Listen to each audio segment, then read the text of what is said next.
여러분, 안녕하세요. 디니 두두리 라마자로 akhanga오 두두리 라마와 아순이 살라이메노. 아로 akhanga자로 강생아 날짜와 유의. 날짜스로 니예 번호, 니예 와스로 네 유의하자로 니리자고 리라야마와. 그래도 디마 비나레 하리야자로 오 아우마 띵간사레 말레 바레소 디마 마뼈로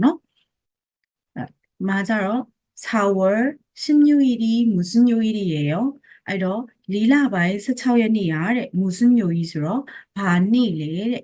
ဆိုတော့ 리라바이로လည်း ပြောလို့ရတယ်လို့ April လလို့လည်း ပြောလို့ရတယ်เนาะ နှစ်မျိုးလုံး သုံးလို့ရပါတယ် 4월 ဆိုလို့ရှိရင် April လလို့ ပြောလဲရတယ် 리라바이로 ပြောလို့ရတယ်เนาะ အဲ့တော့ 리라바이 16ရက်နေ့ တဲ့ ဘာနေ့လဲဆိုတော့ 화요일이에요 တဲ့ အဲ့တော့ 화요일 ဆိုတော့ အင်္ဂါနေ့ ဖြစ်ပါတယ်တဲ့ ဒီမှာ April လ 16ရက်နေ့ ဘာနေ့လဲ ဆိုတော့ ဒီမှာ အင်္ဂါနေ့ 화요일 အဲ့တော့ ဒီထဲမှာ ဘာကို လေ့လာရမလဲ ဆိုလို့ရှိရင် moonbook က တရားကြတော့ အဲနဲ့ ပတ်သက်ပြီးတော့ လေ့လာရမယ် အဲ့ဒီ အဲကကြတော့ ဒီ 시간 ပေါ့နော် အချိန်နဲ့ တွဲတဲ့ အဲကို လေ့လာရမှာ ဖြစ်တယ် နောက်တစ်ခုကကြတော့ odd ဆိုတဲ့ ဒီ အတိတ်နဲ့ အတိတ်ပြောင်းတဲ့ ပုံစံကို ပေါ့နော် လေ့လာရမှာ ဖြစ်ပါတယ် နောက်တစ်ခုကကြတော့ 어휘 ဝေါဟာရမှာကြတော့ 요일 နေ့တွေကို လေ့လာရမယ် ပြီးတော့ 날짜 관련 어휘 ဆိုတော့ ဒီ နေ့ရက်တွေနဲ့ ပတ်သက်နေတဲ့ ဝေါဟာရတွေကို လေ့လာရမှာ နောက်တစ်ခု 문화와 정보,ယဉ်ကျေးမှုနဲ့ သတင်းအချက်အလက်ကကြတော့ 양력과 음력, အဲ့တော့ အနောက်တိုင်း ပြက္ခဒိန် 과 ဆိုတော့ 네, အနောက်တိုင်း ပြက္ခဒိန်နဲ့ 음력 ဆိုတော့ ရိုးရာပြက္ခဒိန် ကို လေ့လာရမှာပါ အဲ့တော့ 학습목표 သင်ကြားရတဲ့အကြောင်းအရာကြတော့ ဒီ 요일을 말할 수 있다, အဲ့တော့ နေ့တွေကို ပြောနိုင်မယ်တဲ့ 날짜로 묻고 대답할 수 있다, အဲ့တော့ နေ့ရက်တွေကို အမေးအဖြေလုပ်နိုင်မယ်တဲ့ အခု 어휘 1ကကြတော့ ဝေါဟာရ 1ကကြတော့ 요일 နေ့တွေထဲမှာ ဘာလဲဆိုလို့ရှိရင် ဒီမှာ 월요일 ဆိုရင် တနင်္လာနေ့ 화요일 အင်္ဂါနေ့ 수요일 ဗုဒ္ဓဟူးနေ့ 목요일 ကြာသပတေးနေ့ 금요일 သောကြာနေ့ 토요일 စနေနေ့ 일요일 တနင်္ဂနွေနေ့ အဲ့တော့ ဒါတွေကို ကြက်လို့ရှိရင် 월 အရှိဆုံးစကားလုံးလေးတွေပဲကြက်ရုံပဲပေါ့နော် 월, 화, 수, 목, 금, 토, 일 ဆိုပြီးတော့ပဲ ကြက်လိုက်လို့ရှိရင် နေ့ရက် 7ရက်ကို တန်းပြီးတော့ရသွားပြီပေါ့နော် ဒါပေမဲ့ ဖောက်မေးလို့ရှိရင်တော့ သိအောင်လို့တော့ လုပ်ထားရင်တော့ ပိုကောင်းတာပေါ့နော် အဲ့တော့ ဒီမှာ 수요일 တဲ့ ဒီမှာ ပေးထားပါလဲဆို 오늘ကကြတော့ ဒီနေ့ အဲ့တော့ 수요일가 오늘, ဒီနေ့ဆို ဗုဒ္ဓဟူးနေ့က 오늘 ဆို မနေ့ကဆိုလို့ရှိရင် 어제가 화요일 ပေါ့နော် အင်္ဂါနေ့ 어제가မနေ့က 오늘가 ဒီနေ့ မနက်ဖြန်ကကြတော့ 내일,မနက်ဖြန် 내일ကကြောင့် 목요일 ဖြစ်မှာပေါ့နော် အဲ့တော့ တနင်္လာနေပြီးတော့ သောကြာနေ့အထိကို 자ရက်ကို 평일로 ခေါ်တယ် 자ရက် 평일가 자ရက် နောက်တစ်ခု စနေ တနင်္ဂနွေကိုကြတော့ 주말로 ခေါ်တယ် 주말, စနေ တနင်္ဂနွေ ပိတ်ရက်လို့ မှတ်ထားရင်ရပြီ နောက်တစ်ခု 매일ကကြတော့ နေ့တိုင်း ဆိုတဲ့အဓိပ္ပာယ် 매일,နေ့တိုင်း နောက်တစ်ခု 무슨ကကြတော့ 명사 앞에 쓰여 ဆိုတော့ 무슨ကို ဘာမှာသုံးလဲဆိုရင် nounရဲ့ အရှိမ တွဲပြီးတော့ သုံးပါတယ်တဲ့ nounရဲ့ အရှိမ သုံးတယ် 무슨ကို nounရဲ့ အရှိမ သုံးတယ် အဲ့လို သုံးလိုက်လို့ရှိရင်တဲ့ 그 명사와 관련된 အဲ့ဒီ 나음နဲ့ ပတ်သက်ပြီးတော့ပေါ့နော် 모르는 것에 대해 물을 때 사용한다 ဆိုတော့ အဲ့ဒီ noun အဲ့ဒီ 나음ကို မသိတဲ့ဟာနဲ့ ပတ်သက်ပြီးတော့ မေးတဲ့အချိန်မှာ သုံးပါတယ်တဲ့ အဲ့တော့ 무슨 운동을 좋아해요? ဘာအားကစားကို ကြိုက်လဲ အားကစားတော့ အားကစားတွေမှာ အများကြီးရှိရလေနော် အဲ့ဒီ အားကစားတော့မှ ဘာအားကစားကို ကြိုက်တာလဲ ဆိုတဲ့ ဒီ 운동 ဆိုတဲ့ nounကို မသိတဲ့အချိန်မှာ 무슨ကို ကပ်ပြီးတော့သုံးတယ် အဲ့တော့ 무슨ကကြတော့ noun ရဲ့ အရှိမ သုံးတာ နော် အဲ့တော့ 무슨 운동을 좋아해요 ဆိုလို့ရှိရင် ဘာအားကစားကို ကြိုက်လဲတဲ့ နောက်တစ်ခုကကြတော့ 오늘이 무슨 요일이에요? 오늘이 ဆိုတော့ ဒီနေ့ကတဲ့ 무슨 요일이에요? ဘာနေ့လဲတဲ့ အဲ့တော့ 요일 ဆိုတာက နေ့ noun အဲ့ဒီ noun ရဲ့ အရှိမ 무슨ကို သုံးတယ်နော် အဲ့တော့ 무슨 요일이에요? 오늘이 무슨 요일이에요? ဆိုတာ ဒီနေ့က ဘာနေ့လဲတဲ့ နောက်တစ်ခုကကြတော့ 그림을 보고 대화를 완성하세요တဲ့ 그림을 보고 ဆိုတော့ပုံကိုကြည့်ပြီးတော့တဲ့ 대화를 ဒီစကားပြောပေါ့နော်အပြန်အလှန်စကားပြောကို 완성하세요 ဆိုတော့ပြည့်စုံအောင်ဖြည့်ပေးပါတဲ့အဲ့တော့ 오늘이 무슨 요일이에요? 오늘이 무슨 요일이에요? ဆိုတော့ဒီနေ့ကဘာနေ့လဲတဲ့အဲ့တော့သူ오늘လို့ပြောတာဒီမှာ 오늘ကိုရေးပေးထားဆိုတော့ဘာနေ့လဲဆိုတော့ဒီပုံမှာ 금လို့ရေးထားတယ်အဲ့တော့ 오늘이 무슨 요일이에요? 저 디꽐마 피하면 하가 금요일이에요. 금요일로 피하면 금요일이에요. 금요일이에요. 나를 구하자. 내일이 무슨 요일이에요? 만나평아 반일이. 아이로 만나평으로ပြောထားတယ် ဒါပေမဲ့ 만나평 ရေးထားအောင်လေနော် ဒီမှာ 오늘로 ရေးထားဆို ဒီနေ့ဆို 만나평으로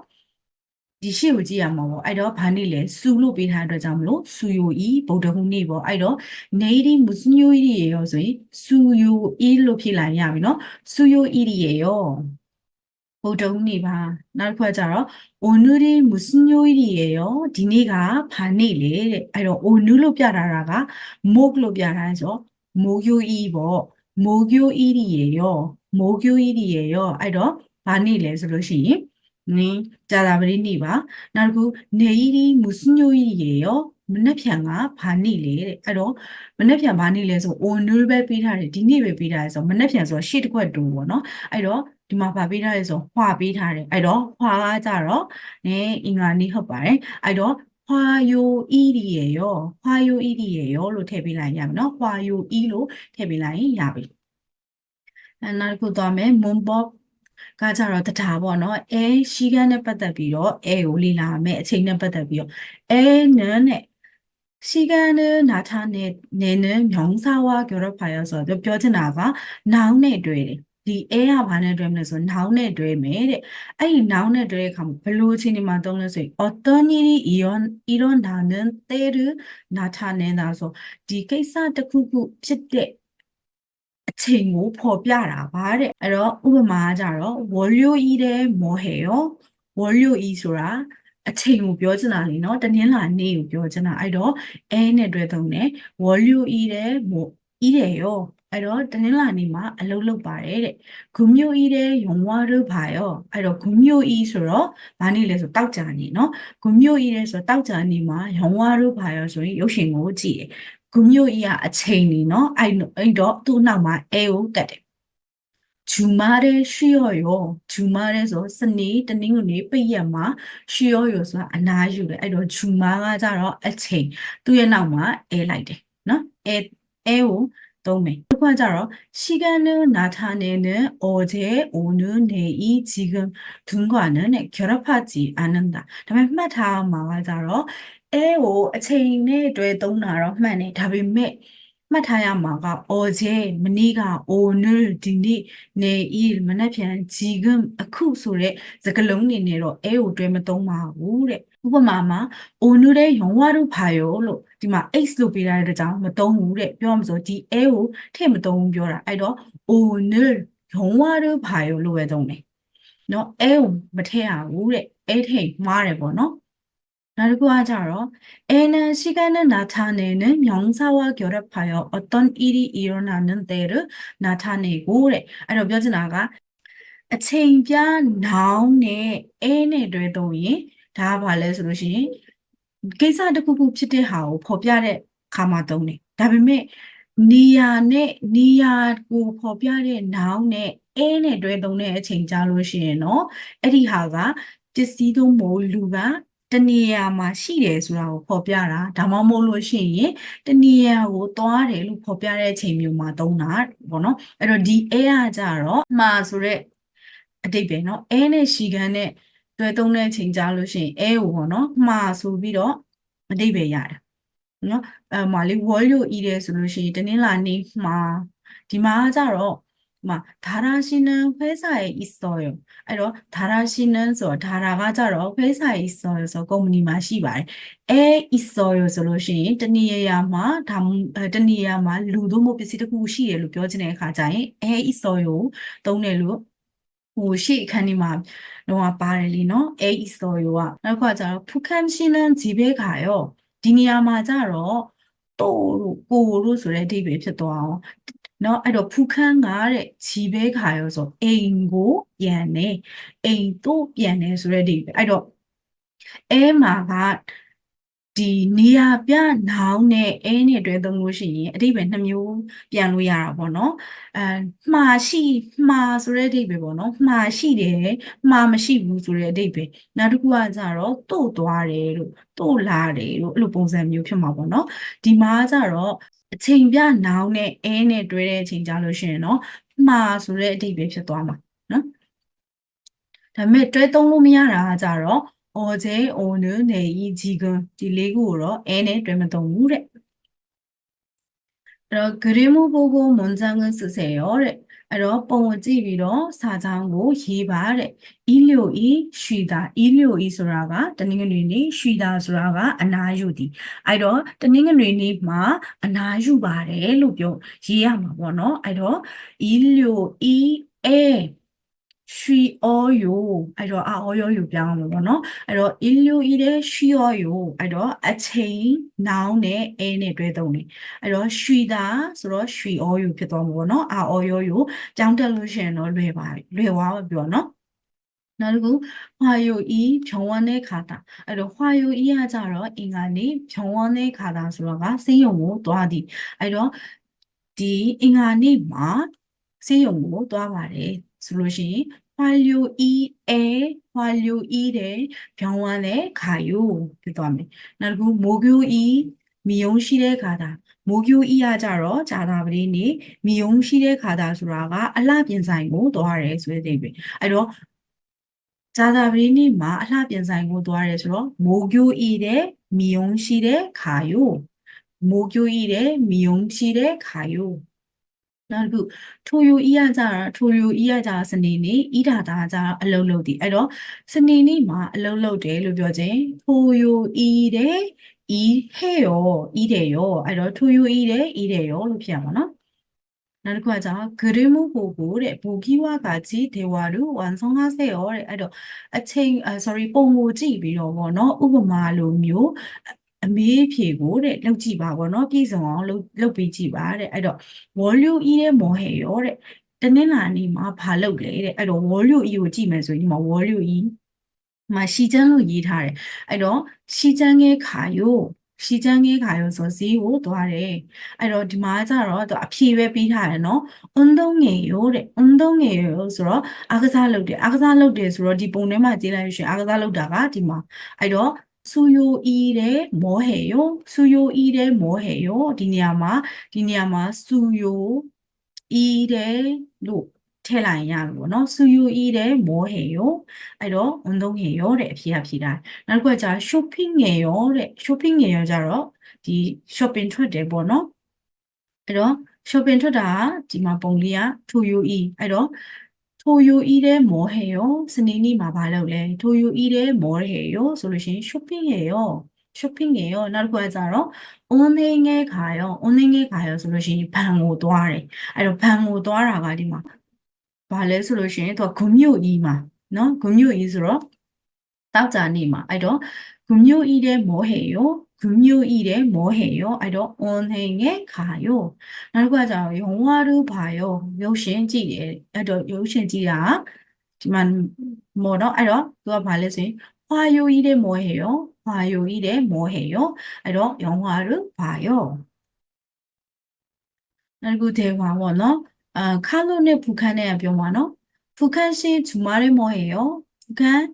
ဒီ주말ဆိုတော့စနေတနင်္ဂနွေပိတ်ရက်မှာဘာလုပ်လဲတဲ့အဲ့တော့토요일에 한국어를 공부해요. 일요일에 운동해요. အဲ့တော့토요일에ဆိုတော့ဒီစနေနေ့မှာ 한국어를 공부해요. ဆိုတော့ကိုရီးယားဘာသာစကားကိုလေ့လာပါတယ်။ 일요일에 운동해요. အဲ့တော့တနင်္ဂနွေနေ့မှာတော့အားကစားလုပ်တယ်။칼로가 자로 오늘은 뭐 해요? ဒီနေ့တော့ဘာလုပ်လဲတဲ့ဆိုတော့북한가 오늘은 영화를 봐요. ဒီနေ့တော့ရုပ်ရှင်ကြည့်ပါတယ်တဲ့အဲ့တော့ဘာသာပြန်တာမပါဘဲနဲ့တခါတည်းဖတ်ကြည့်မယ်နော်북한 씨 주말에 뭐 해요? 토요일에 한국어를 공부해요. 일요일에 운동해요. 오늘은 뭐 해요? 오늘은 영화를 봐요. အဲ့တော့대답해봐요တဲ့ဖြေကြည့်ပါတဲ့북한 씨는 매일 한국어로 배워요. 알어 북한말에 니라이 코리아 바다 자가고 리라라레서 두아디마 벼라 발레. 주마마 발록레로 벼라라마 토요 이마베 또 한국어로 공부해요로 벼라노. 알어 아니요. 아니요를 피한 거는 해. 토요일에 한국어를 공부해요. 그럼 매일 엄하울리노. 니라인 엄하우 토요일에 한국어를 공부해요. 선생님이 막 우리야 바다가 올리라래 거노. 다물시네 공부해요. 문들에 배워요. 거. 그리고 북한 씨는 일요일에 뭐예요? 북한 아래 드닝그리니만 발로래. 그래서 북한 드닝그리니만 발로래서 운동해요. 그래서 북한 씨는 일요일에 운동해요. 그래서 북한 아 드닝그리니만 발로래서 아가살로래. 그리고 제시된 표현을 활용하여 대화해 보세요. 빼라래 법야자되고 동뷰비로 대화해 보세요. 소ပြန်လည် စကား ပြောကြည့်ပါတဲ့ 토요일ဆိုတာက စနေနေ့နော် အဲ့တော့ 토요일 စနေနေ့ 운동하다 아가살로디 요리하다 힘차디 အဲ့တော့ 가미래 토요일에 뭐예요? 스니니 마발로래 ဆိုတော့ 운동해요. 운동해요. အဲ့တော့ 니차나 씨는 토요일에 뭐해요? အဲ့တော့ 니차나가 스니니 마발로래 ဆိုတော့ 저는 요리해요. ကျမကတော့ 힘차대. 그리고 일요일 ဆိုတော့ တနင်္ဂနွေ 쉬다 ဆိုတော့ အနားယူသည် 텔레비전을 봐요 ဆိုတော့ TV ကြည့်သည် အဲ့တော့ ဒီနေရာမှာအစားထိုးရမှာပေါ့နော် အဲ့တော့ 일요일에 뭐해요? အဲ့တော့ 쉬어요. 니차나 씨는 일요일에 뭐해요? 저는 텔레비전을 봐요. 이렇게 이해하면 그리고 다음에 어휘 뭐하라네 날짜 관련 어휘 알어? 디နေ့ရက်တဲ့ ပတ်သက်တဲ့ ဝါဟာရတွေကို လေ့လာရမှာနော် အဲ့တော့ ဒီမှာကျတော့ ဒါကို အရင်ပြောလိုက်မယ်နော် 이러လို့ ဖတ်မယ် 이러 2월 ဘာလို့ဆို 일마가 အသက်ပါတယ်နော် 일마 လသက်ပါတယ်အတွက်ကြောင့်မို့လို့ 월마 အသက်တန်သွားတက်ဆိုမဲ့အတွက်ကြောင့်မို့လို့ 이러 ဖြစ်သွားမယ် 이러 ဒါကကျတော့ အတန်ပြတ်တယ် 이ပဲဆို 2월 ဒီမှာ 이러 2월 အဲ့တော့ 3월 4월 5월 6월 7월 8월 9월 10월 11월 12월 ဆိုပြီးတော့ဖြစ်သွားမယ်နော် အဲ့တော့ 1가 ကျတော့ တစ်လပိုင်း သို့မဟုတ်လို့ရှိရင် January လ 2월가 ကျတော့ 2လပိုင်း 다음번에 February လ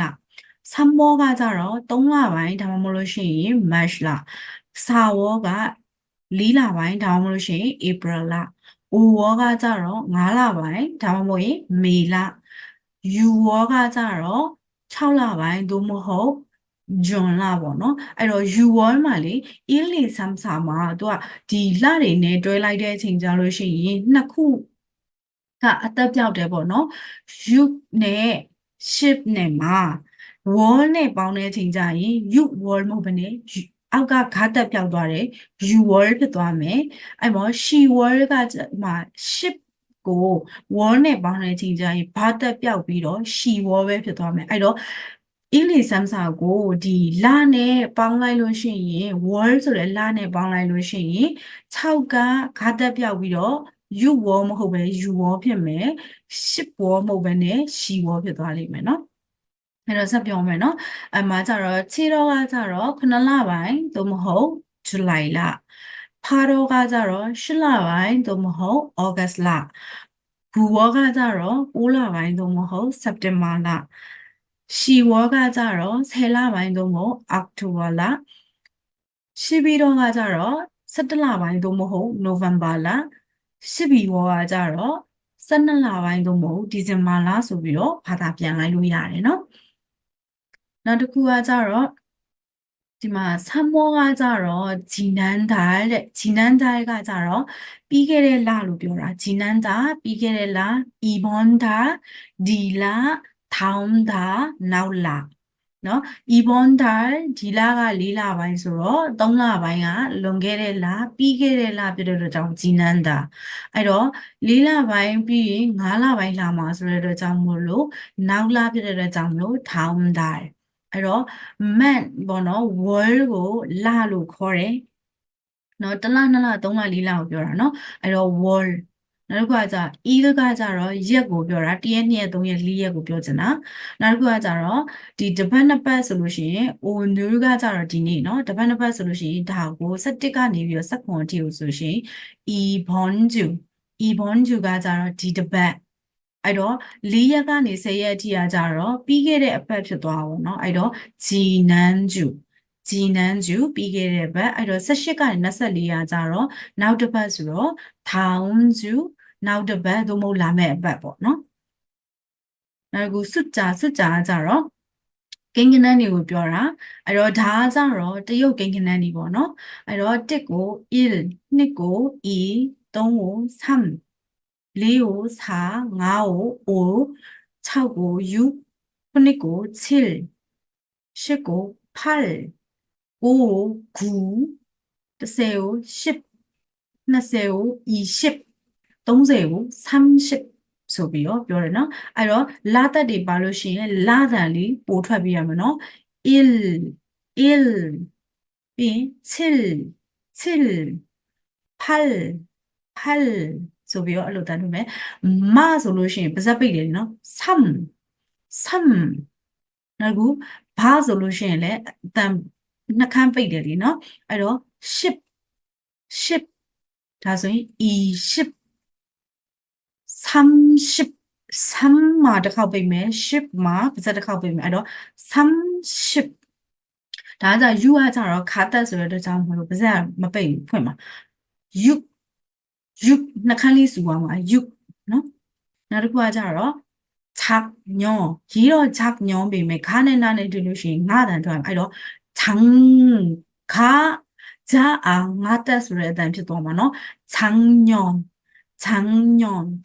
ကကြတော့ပြီးခဲ့တဲ့နှစ်အရင်နှစ်ပြောတာ올해 올해 올해ပဲပြော올해အတန်ကူးလို့ရှိရင်တော့올해ဖြစ်သွားမှာနော်올해ဒီနှစ်내년 내년ကနောက်နှစ်လာမယ့်နှစ်그리고 언제 뵈러 생일 생일အဲ့တော့ငါတက်လေးနဲ့အားနဲ့တွေ့လို့ရှိရင်ငါတန်ထွက်မယ်ဆို생일မွေးနေ့ 친구အဲ့တော့တကယ်ချင်း케이크가 케이크 미역국အဲ့တော့ယင်းကြီးဟင်ကြိုပေါ့နော်။မှာခါနဲ့ခအတက်နဲ့ဒီကဂဘီနဲ့ထွက်လို့ရှိရင်ကတန်ထွက်ရမှာအဲ့တော့မီယောဂုမဟုတ်ဘူးမီယောကုဆိုအတန်ထွက်မှာနော်မီယောကုနောက်တစ်ခုကကြာ케이크မြန်မာနိုင်ငံမှာဆိုလို့ရှိရင်လည်းကော်ဖီလို့ပြောလို့ရှိရင်ဒါပြောနေကြဆိုတော့ဥစားတယ်နော်ဒါပေမဲ့coffee လို့ပြောလိုက်လို့ရှိရင်တော့နည်းနည်းအတန်လေးကဘယ်လိုပြောမလဲတမျိုးလေးလို့ဖြစ်နေပါတော့ပါတီတို့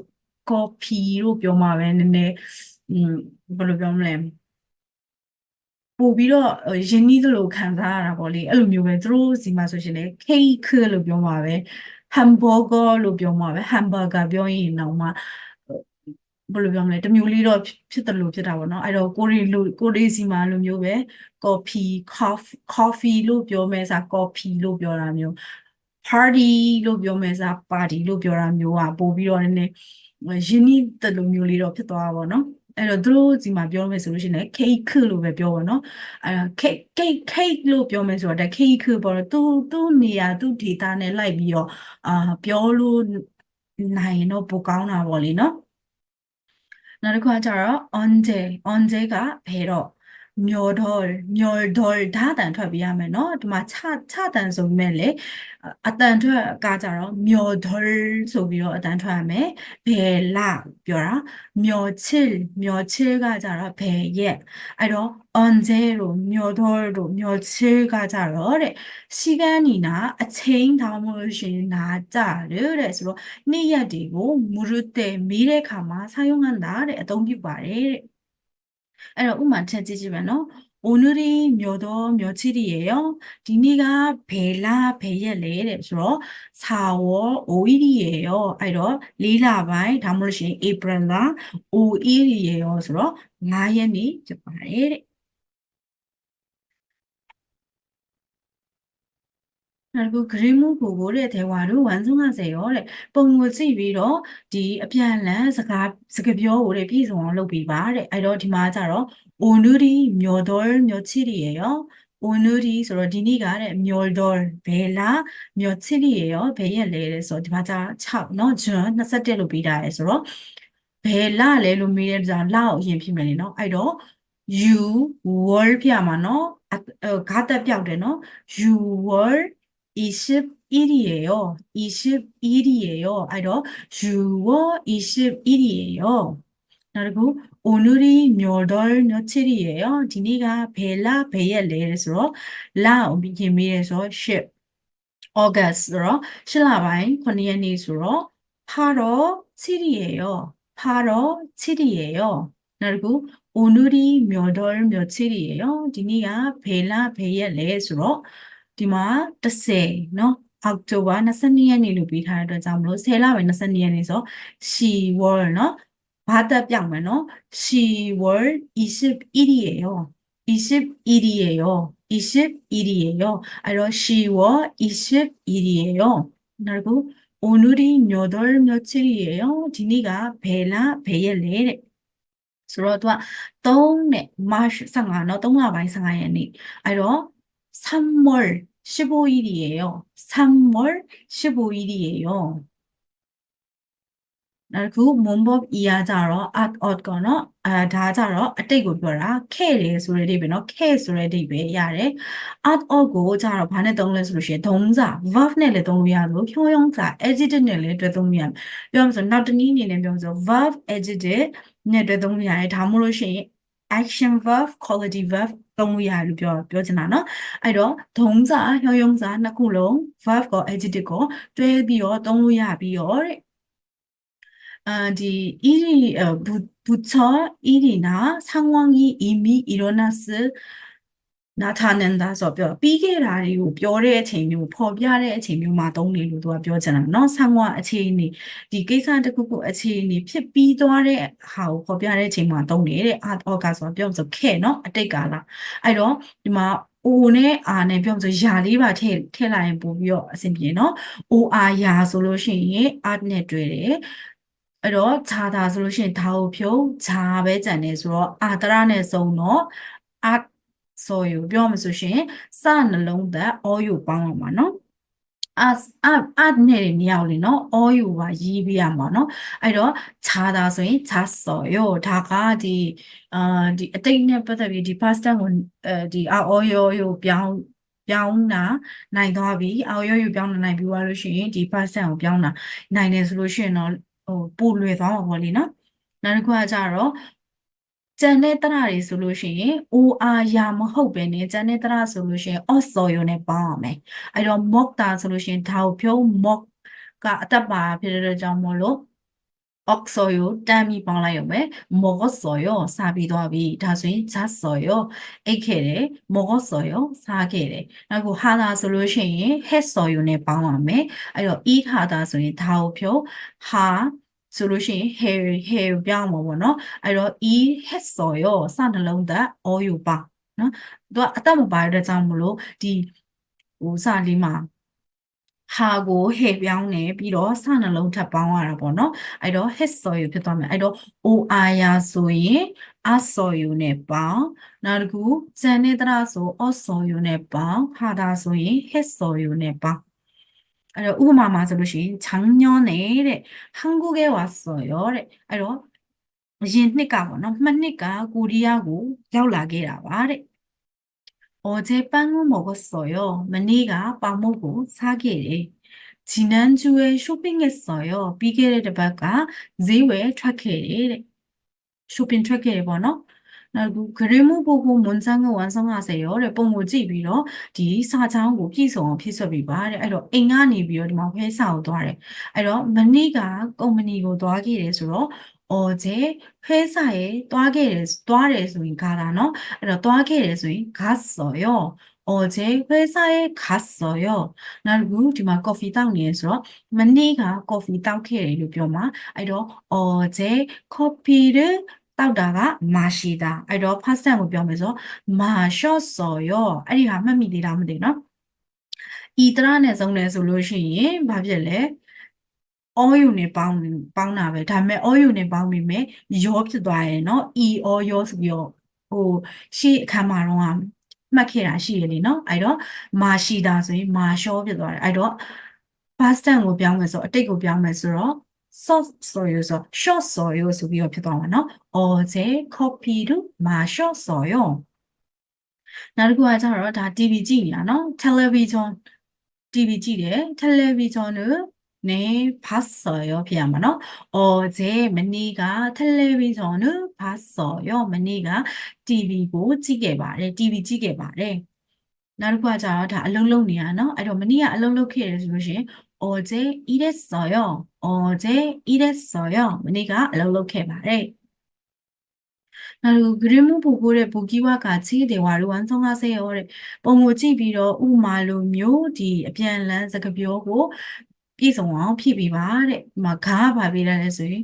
5월 27일에 뭐 했어요? 5월 29ရက်နေ့မှာဘာလုပ်ခဲ့လဲတဲ့ပြောရဆိုမေလ29ရက်နေ့မှာဘာလုပ်ခဲ့လဲဆိုတော့မေလ29ရက်နေ့ဆိုတော့ဒါမေလလေ29ရက်နေ့ဆိုတော့ဒီမှာ29ရက်နေ့ဒီမှာဘာလုပ်လဲဆိုရင်မှာဈေးဝယ်တာနော်အဲ့တော့ shopping 했어요 shopping 했어요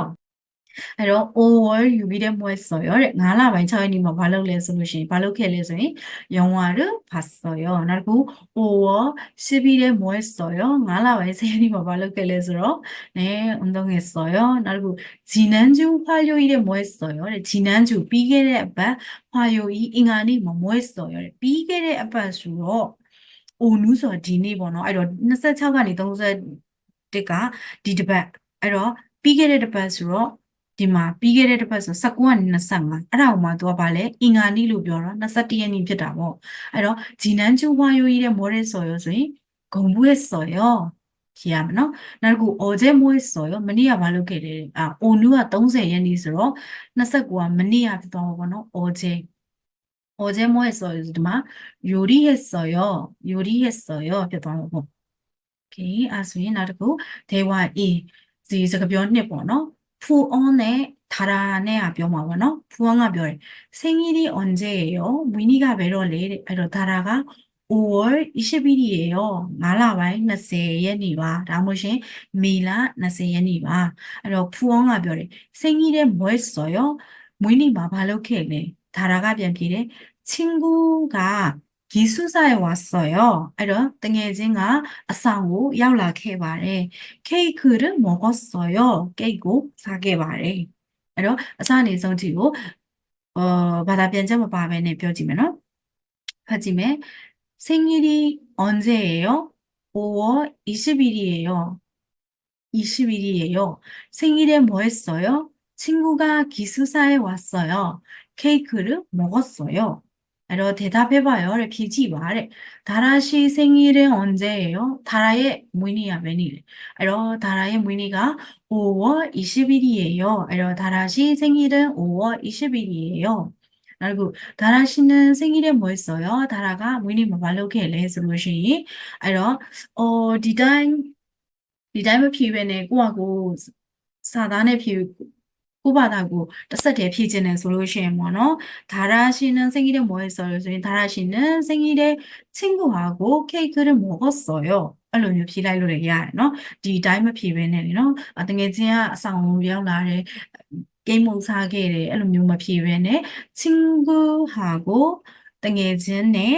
케이크를 먹었어요. 케이크 먹고 사게를 소비어 비례야. 아무래도 친구하고 먹어봤는데 친구들이란 서 tengezinတွေနဲ့ 친구들하고로 래ပြောလို့ရတယ်နော်သုံးလို့ရတယ်နောက်တစ်ခါကျတော့제시대 표현을 활용하여တဲ့대화해 보세요တဲ့အဲ့တော့ပြီးထားတဲ့ဖော်ပြချက်တွေကိုအသုံးပြုပြီးတော့တဲ့အပြန်အလှန်စကားပြောကြည့်ပါတဲ့အဲ့တော့ she were ဖြစ်ရမှာနော် she were ဒီအောက်တိုဘာလ1ရက်နေ့미역국을 먹다 အဲ့တော့ရင်းနှီးကြိုးကိုစားခဲ့တယ်အဲ့တော့ 생일이 언제예요? အဲ့တော့ မွေးနေ့က ဘယ်နေ့လဲ ဆိုတော့ 10월 1일이에요. အဲ့တော့ အောက်တိုဘာလ 1ရက်နေ့ပါ 생일에 뭐 했어요? မွေးနေ့မှာ ဘာလုပ်ခဲ့လဲ ဆိုရင် 미역국을 먹었어요. 미역국을 먹었어요. ဆိုရင်းနှီးရင်ကြိုးကို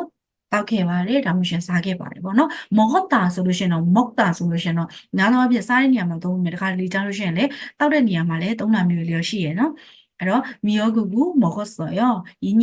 흰이고 사게를တောက်ခဲ့တယ်ဆိုလည်းရတယ်နောက်တစ်ခု6월 7일အဲ့တော့6월 7일ဆိုလို့ရှိရင်ဒီ6လပိုင်း9ရက်နေ့ဆိုဇွန်လပေါ့နော်ဇွန်လ9ရက်နေ့영화를보다ဆိုလို့ရှိရင်ရုပ်ရှင်ကိုကြည့်တယ်အဲ့တော့생일에 뭐 했어요အဲ့တော့ 문이 뭐 하려고 sorry 생일이 언제예요 문이가 벤이래ဆိုတော့ 6월 7일이에요ဇွန်လ9ရက်နေ့ပါ생일에 뭐 했어요 문이 뭐 하려고 했လဲဆိုရင်영화를အတိတ်အကြောင်းကိုပြောမယ်ဆိုတော့봤어요. 그래서 영화를 봤어요. 역시 지게 말해. 그래서 유용한 표현 어떤 의미네? 법야자디 번호 뭐 드시겠어요? 밤야 똥상마 발래. 그래서 가네 나네 니야 뼈면은 가자로 손에 뭐 드시겠어요? 그래서 리사동 루신 다모신 에 대신 가스타마신 뭐 드시겠어요? 밤야 똥상마 발래. 그래서 가스타마 비엔피부너 비빔밥 주세요. 터면도 비바. 그래서 뭐 드시겠어요? 아 똥상마 발래. 비빔밥 주세요. 터면도 비바. အဲ့တော့ဒီနေ့အခန်း9ရဲ့ဒေဝါရဲ့မွန်ဘော့ရဲ့အိုးရဲ့သုံးခုလုံးပြီးတော့ပါပြီ